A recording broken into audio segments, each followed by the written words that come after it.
Good morning, and good afternoon, and good evening.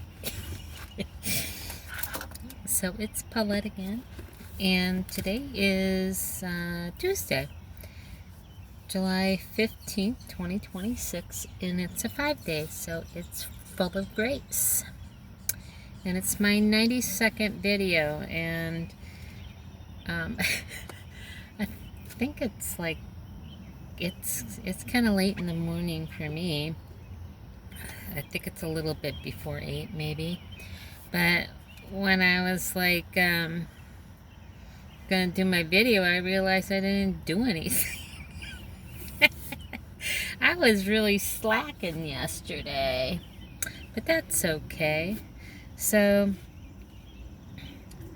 it's like I said, it's my 92nd video, so we're going over the number 92.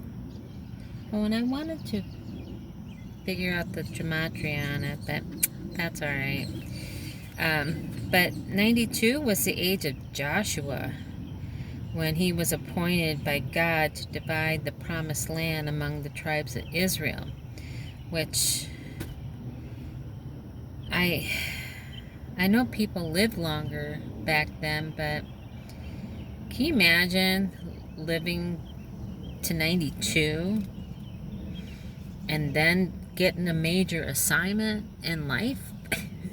That's just, that's just, I mean, when you start looking at this, it is different times, and a lot of people don't live to be in their 90s.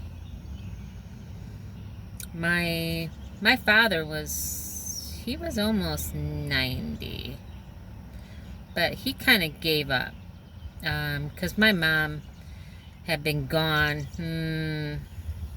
She had an inoperable brain tumor, so she passed, I think, when she was like 60. I think she might have been like 63, somewhere around there. So relatively young, and which makes me think, since I'm 61, I'm just like, yeah, I just don't want to think that way, but gotta be realistic. But so my dad spent quite a few years. I mean, he was 6 years older than my mom, but he spent a lot of years without her, and in the end, he wanted. My dad was a busybody, but taking care of 8 children, that's a lot. And my mom really didn't work. I mean, she worked a little once I went into kindergarten, but that didn't last long. So she pretty much stayed at home. But he had like, I think it was like 2 or 3 part-time jobs and then a full-time job. We lived out in the country, so he did a lot of labor. And I remember going with my dad, because there was a tree farmer that lived that was up the street, and because we right now it's not like country.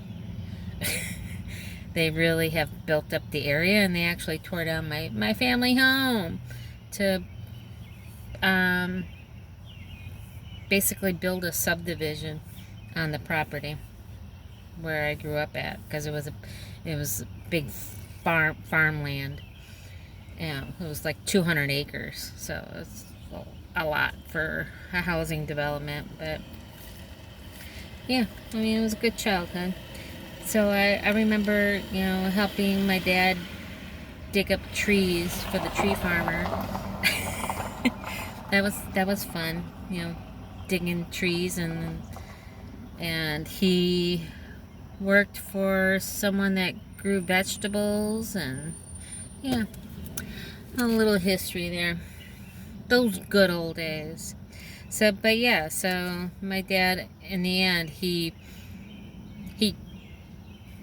I think he had pneumonia, and then he went into the hospital, and then he had I forget what it's called. I know the acronym for it. I think it's COPD or something like that. Congestive, I don't know.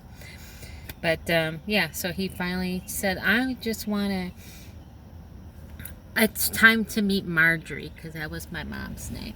He says, I'm ready to go see Marjorie.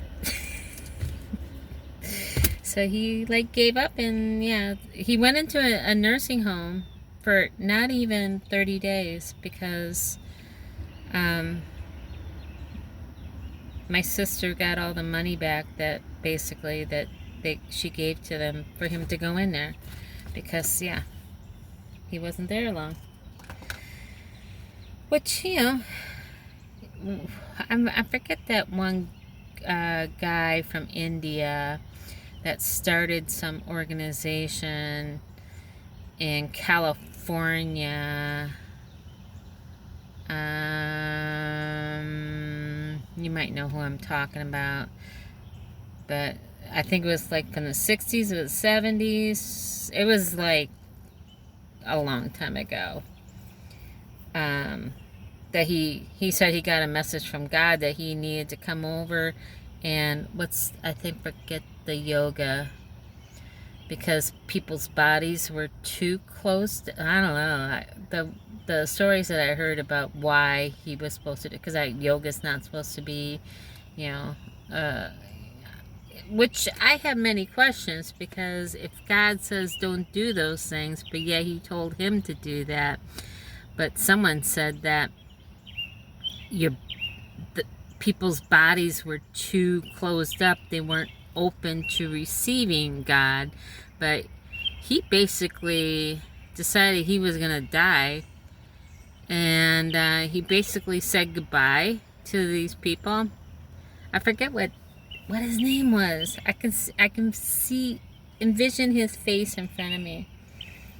It was in California. I'm sure you can Google it. But yeah, he just died. He said he's leaving, and he died. He just willed himself to die.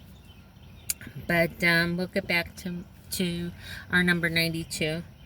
So in Hebrew strong, it means Aquadah, Aquddah, which is band, bundle, or troop. And it's used to describe the bunch of hyssop in Exodus chapter 12, verse 22. Or a band of soldiers in 2 Samuel chapter 2, verse 25. And in Greek, it's the word adikema, Adikema, which is a wrong, an iniquity, a misdeed, a violation of God's justice. And that you can find that in Acts 24, verse 20, and Revelation chapter 18, verse 5. And I'm going to read Psalm 92. And Psalm 92 is a song for the Sabbath. It's a joyous hymn celebrating God's love, profound wisdom, and the assurance that the righteous will flourish like strong trees. And I don't know if they really know who the author is, because in the Jewish believe that it's Adam, and that I guess the Arabic thinks it's David. So I don't know, I guess it's up for debate. But Psalm 92. It is a good thing to give thanks unto the Lord, and to sing praises unto the name, O Most High, to shew forth thy loving kindness in the morning, and thy faithfulness every night. Upon an instrument of 10 strings, and upon a psaltery, upon the harp with the solemn sound. For thou, Lord, hast made me glad through thy work. I will triumph in the works of thy hands. O Lord, how great are thy works, and thy thoughts are very deep. A brutish man knoweth not, neither doth a fool understand this. When the wicked spring as the grass, and when all the workers of iniquity do flourish, it is that they shall be destroyed forever. But thou, Lord, art most high forevermore. For lo, thine enemies, O Lord, for lo, thine enemies shall perish. All the workers of iniquity shall be scattered. But my horn shalt thou exalt like the horn of an unicorn. I shall be anointed with fresh oil. My eyes shall see my desire on mine enemies, and my ears shall hear my desire of the wicked that rise upon excuse me excuse me oh my goodness, sorry. My eyes shall see my desire and my enemies, and my ears shall hear my desire of the wicked that rise up against me. The righteous shall flourish like the palm tree, and he shall grow like a cedar in Lebanon. Those that have planted in the house of the Lord shall flourish in the courts of our God. They shall still bring forth fruit in old age. They shall be fat and flourishing, to shew that the Lord is upright. He is my rock, and there is no unrighteousness in him. Amen. I added that. That wasn't in there. But, yeah. So that was Psalm 92. So, I'll let you go. I won't keep you long. I love you. And let's keep looking up. Because, my goodness, this nightmare, what we call our lives, needs to end. Not that our life is bad, but the situations around it are not good. And I guess that's why I never wanted to look at the news, because it's just a bunch of negativity and sadness. But I guess if you don't watch the news, you don't know what's going on. But sometimes it's better to not know what's going on so you have a happier life. But I guess you need to know what time you're in, right? So I love you, and have a great day. And hopefully we'll meet up in the clouds very soon. Bye.